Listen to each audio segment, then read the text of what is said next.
Question में एक inclined plane है. Suppose we have a inclined plane that is AB, and M here is the midpoint of your inclined plane. Means if from A to M we have L, then M to B जो distance होगी वो भी L के ही बराबर होगी. अब B point पे आपको कोई एक ब्लॉक कंसीडर कर लेना है. ये सपोज करिए एक ब्लॉक है, अभी वो रुका हुआ है, इसका वेलोसिटी आप कह सकते हो कि 0 है. यहाँ पर ये नीचे की डायरेक्शन में स्लाइड करते हुए आएगा. रीज़न बीइंग कि अभी जो अपर हाफ है एम से बी तक का पार्ट ये स्मूथ है. स्मूथ का मतलब coefficient of friction here is 0. Due to that what will happen कि यहाँ पर बी में स्लाइडिंग होगी और स्पीड इसकी बढ़ने लग जाएगी, बिकॉज यहाँ एक्सेलरेशन आएगा. कितना आएगा, किधर आएगा, सब कुछ आप ऑलरेडी जानते हो. कनेक्ट कीजिएगा कि मैंने ए और बी के बीच में ब्लॉक को कहीं एक जनरल पॉइंट पर कंसीडर किया. लगने वाले फोर्सेस की अगर मैं बात करूं तो इधर एम जी लगेगा, लेकिन हम लोग एम जी ड्रॉ करते ही नहीं है. हम लोग तो एम जी के कॉम्पोनेंट ड्रॉ करते हैं. इधर होता है आपका ये m g cos theta, theta यहाँ होता है, और इधर होता है एम जी साइन थीटा. हमें याद रखना होता है ये वाला बात. एम जी का हम लोग दो कॉम्पोनेंट ड्रॉ करते हैं, m g cos theta and m g sine theta along the plane, and cos theta perpendicular the plane. And जो प्लेन के परपेंडिकुलर होता है वो नॉर्मल फोर्स से बैलेंस हो जाता है. ये सब कहानी ऑलरेडी आपको आती है. यहाँ पे आप देखो कि एम जी का कौन वाला कंपोनेंट है जो बैलेंस नहीं हो पाया है, एम जी साइन थीटा. तो जो अनबैलेंस फोर्स होता है वही रिस्पॉन्सिबल होता है एक्सेलरेशन के लिए. तो यहाँ अनबैलेंस फोर्स के तौर पे एम जी कॉस थीटा नहीं था, एम जी साइन थीटा था. उसी एम जी साइन थीटा की वजह से यहाँ पे जो एक्सेलरेशन आएगा ब्लॉक में that will be g sine theta. Reason being जो एक्सेलरेशन होता है वो unbalance force divide by mass या net force divide by mass, एक ही बात है. अनबैलेंस फोर्स कितना था, m g sine theta, and divide by mass cancel हो गया, g sine theta. I hope आप समझ गए हो गया. अब इसके बाद में ड्यू टू दैट एक्सेलरेशन ये जो ब्लॉक है स्पीड गेन करता आएगा, और बी पॉइंट पे इसमें ठीक ठाक स्पीड हो चुकी होगी, सपोज वी नॉट. ठीक है. दिक्कत ये है इस क्वेश्चन में कि अब एम से ए के दरमियान इसकी स्पीड बढ़ नहीं रही है, घट रही है. रिटार्डेशन हो रहा है. रिटार्डेशन क्यों हो रहा है, इसके लिए आप एक सेपरेट कहानी एज्यूम करिए. इस क्वेश्चन से थोड़ा अलग हटके अभी मान लो ऐसी है कहानी कि एक इंक्लाइंड प्लेन है जो कि स्मूथ नहीं है, रफ है. और रफ इंक्लाइंड प्लेन के टॉप पॉइंट पे अगर आप कोई ब्लॉक रख दो और रफनेस इसकी पर्याप्त है, इसमें जो कोफिशिएंट ऑफ फ्रिक्शन है वो बहुत ज़्यादा है, ये जो थीटा है यू कैन से ये बहुत ज़्यादा नहीं है, कम है, तो ये जो ब्लॉक आपने रखा है तो वहीं रखा रह जाएगा, स्लाइड करेगा ही नहीं. कोई बात नहीं. लेकिन अगर आप इसको कुछ वेलोसिटी दे के नीचे की तरफ लॉन्च कर दो देन व्हाट हैपन, तो भी नहीं जाएगा क्या, जाएगा, लेकिन बस उसमें रिटार्डेशन आ जाएगा. कितना और किस डायरेक्शन में, क्यों, कैसे, इसके लिए भी वही कहानी करनी है जो आपने भी थोड़ी देर पहले करी थी. यहाँ पर एम और ए के बीच में कोई जनरल पॉइंट लेकर के आपने एम जी नहीं बनाना, एम जी के कॉम्पोनेंट बनाने हैं. तो नॉर्मल फोर्स और एम जी कॉस थीटा तो बैलेंस हो गए थे, इसलिए मैं उसे बना ही नहीं रहा. एम जी साइन थीटा था पिछली बार जो बैलेंस नहीं हो पाया था. और क्यों नहीं हो पाया था, क्योंकि वहाँ फ्रिक्शन नहीं था. यहाँ तो फ्रिक्शन है ना. तो फ्रिक्शन क्या करेगा, जो ये ब्लॉक नीचे जा रहा है ना M to A v velocity से मान लो जा रहा है, उसका अपोज करेगा. तो फ्रिक्शन किधर आएगा, ए से एम के डायरेक्शन में आएगा, और इसकी वैल्यू कितनी होगी, mu m g cos theta. ध्यान रखना, मैंने ये नहीं कहा ये इसको बैलेंस कर रहा है, नहीं.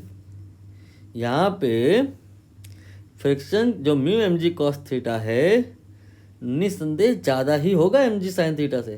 तभी तो ऐसा हुआ क्या कि इसका और इसका जो नेट आया वो ऊपर की डायरेक्शन में आया। कितना, mg कॉमन लेके लिखो, mu cos theta minus sine theta. ये नेट फोर्स जो a टू m है ये वेलोसिटी के अपोजिट है। वेलोसिटी m टू a है, ब्लॉक नीचे आ रहा है और फोर्स इस पे ऊपर लग रहा है। ये फोर्स जीरो नहीं है।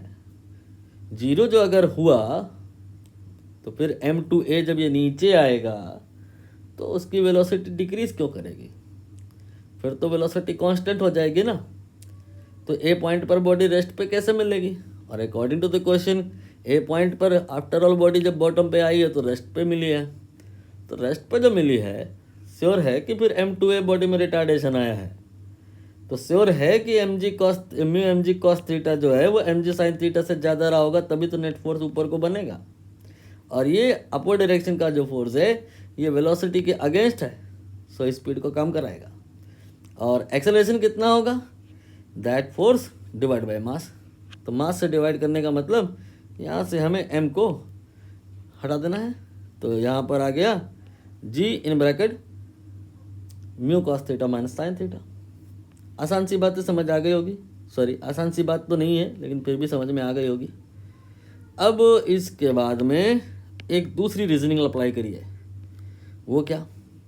सिमिट्री जैसा कुछ इस क्वेश्चन में नहीं दिखाई दे रहा है कि आपका b टू m एक्सेलरेशन हुआ 0 से v नॉट तक और m टू a रिटार्डेशन हुआ v नॉट से 0 तक। इसका मतलब ये है कि एक ही जैसी कहानी तो है। ऊपर गए तो आप कोई बॉल ऊपर जब फेंकते हो तो रिटार्डेशन होता है, वही बॉल जब नीचे आती है तो एक्सेलरेशन होता है। वैल्यू दोनों टाइम बराबर ही तो रहती है, क्योंकि जो पीक पॉइंट्स हैं उन पर वेलोसिटीज़ की वैल्यू बराबर है। मतलब ऊपर जाते समय नीचे आते समय एक्सेलरेशन बराबर होता है। इसलिए हम ये कह सकते हैं कि ये जो वैल्यू है इसके बराबर होगी। हो सकता है आप ये ना कह पा रहे हो, ये ना समझ पा रहे हो, तो कोई बात नहीं। फॉर्मूला होता है v square minus you square बराबर 2as। अब ये ना बोलना कि ये नहीं आता, ये तो आता होगा। अब यहाँ पर इसी फॉर्मूले को दो बार अप्लाई करो। एक बार बिटवीन m एंड b, यहाँ पर अप्लाई होगा ये फॉर्मूला। एक बार अप्लाई होगा बिटवीन e एंड m। जब आप पार्ट 1 या पार्ट 2 में अप्लाई करोगे तो पाओगे क्या कि v और u ये जो LHS है दोनों ही केस में मैग्नीट्यूड वाइज सेम आ रहा है। तो मैग्नीट्यूड वाइज जब LHS दोनों ही केस में यहाँ और यहाँ इक्वल है तो RHS भी तो इक्वल होगा। मतलब वैल्यू ऑफ 2as या as will be equal in both cases. अगर ये भी नहीं समझ में आया तो छोड़ो सब, आप ये फार्मूला ही अप्लाई करके देख लो दोनों ही बार। अभी मैं इसी फार्मूले को जो ऊपर लिखा था अप्लाई कर रहा हूँ, but for b to m। तो b to m v not, this is the final velocity, square of that minus initial velocity which is 0, square of that, then 2 and acceleration here is g sine theta. And then इसके बाद में distance यहाँ मैंने m to b l मानी थी तो वही लिख लिया। अब इसके बाद बात करूँगा मैं m to a final velocity at this point, वो तो 0 हो गई है। इनिशियल वेलोसिटी v नॉट है, v नॉट स्क्वायर, देन इसके बाद में 2, इसके बाद में एक्सेलरेशन यहाँ g साइन थीटा वाला g mu cos theta minus sine theta वाला ही लिया जाएगा। लेकिन ये एक्सेलरेशन कहाँ है? ये तो बॉडी में रिटार्डेशन डेवलप कर रहा है ना, तो माइनस लगा लो एक। देन डिस्टेंस जो है m टू a वो तो वही है ना जो m टू b है। तो अब आप यहाँ जो दूसरा वाला इक्वेशन है देखो उससे कि v नॉट स्क्वायर कितना आएगा, 2gs mu cos theta minus sine theta. और यहाँ क्या आएगा, v not square equal to 2gs, क्या l कह लो, एक ही बात है। देन इसके बाद साइन थीटा। अब आपने इसको और इसको इक्वेट कर देना है। क्यों? क्योंकि दोनों इक्वेशन का LHS left hand side equal है। राइट हैंड साइड इसको और इसको इक्वेट करोगे तो आपका ये 2gl कैंसिल हो जाएगा। बिंदास साइन थीटा जो है ना बराबर करा लो इसे किसके, ये जो ब्रैकेट में लिखा है। तो यही तो मैं शुरुआत से कह रहा था कि अगर आपकी बुद्धि तेज़ दौड़ रही है, नहीं दौड़ रही कोई बात नहीं, तेज़ दौड़ रही है, तो सिमेट्री को समझो। यहाँ पर ये वाला वैल्यू और ये वाला वैल्यू इक्वल है। क्यों? क्योंकि मिड पॉइंट पर जो स्पीड है वो दोनों में है, कॉमन है, और फाइनली यहाँ की और यहाँ की स्पीड पीक वैल्यूज़, चाहे एम की बात करें चाहे एम बी की बात करें, इक्वल है। ड्यू टू दैट यहाँ पर एक्सेलरेशन इक्वल है मैग्नीट्यूड में। ये बात समझ नहीं आ रही, कोई बात नहीं, इसी को सॉल्व कर डालो। 2 साइन थीटा यहाँ से म्यू कॉस थीटा के बराबर आ जाएगा। तो यहाँ से टेन थीटा कितना आएगा, इस साइन थीटा कॉस थीटा को साइन के डिवाइड में लिया मैंने, तो साइन बाई कॉस 10 होता है, और 2 यहाँ एज इट इज लिखा रहा है, तो 2 tan थीटा आपका म्यू के बराबर आ गया। तो 2 tan थीटा म्यू के जो बराबर आ गया, तो करस्पॉन्डिंग टू डैट जो आंसर होगा, आई थिंक आप समझ गए होंगे, that will be option A, जहाँ mu equal to 2 tan theta लिखा है।